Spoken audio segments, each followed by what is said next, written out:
तो hello hi नमस्कार welcome to my YouTube channel सी प्रियंका। तो सांग माने आसंतु बनेबा बनाना केक देखंतु केमती को तो गोटे ग्राइंडिंग जार रे आपण 3 रु 4टी बनाना नेबे सेथिरे किछि चीनी ऐड करिवे देन सेथिरे किछि गुजराती भी देथिबे देन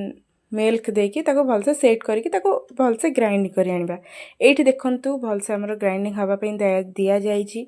तापरे एमती पूरा प्योर प्लेन पेस्ट आपण बैटरटा रखिबे देखंतु सेई जार रे किछि ऑयल देकी आमे पुणी से बैटर रे मिक्स कर दबा तापरे कस्टर्ड पाउडर को एमती गोटे चला साहाଯ୍य रे एमती ताको भलसे मिक्स करिबा देखंतु एई भलिका मिक्स करिवे तापरे आमे किछि अट्टा सेई चला रे नेकी एमती ताको भलसे चलेइबा देखंतु तापरे एमती ताको मिक्स एमती कर चलिबा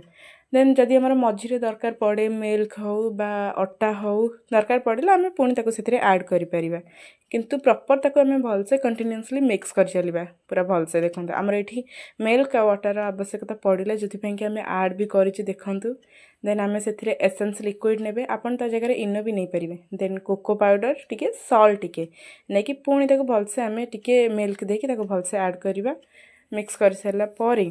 सेमती ताको गोटे बॉक्स रे किछि ऑयल लगेकी किछि काजू दबा देन से बैटर टाको सेथरे ढाली दबा से भितर हमर ओवन भी हीट हवा पेंका हमें दे सारिछु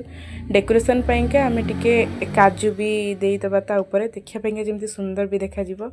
देखंतु एमती सेट करबा से भितर हमर ओवन रेडी तापर नै कि हमें ताको ओवन रे दे दबा बॉक्स टाको टोटल 45 मिनिट्स हमें ताको सेट हवा पेंका दबा चलंतु तापर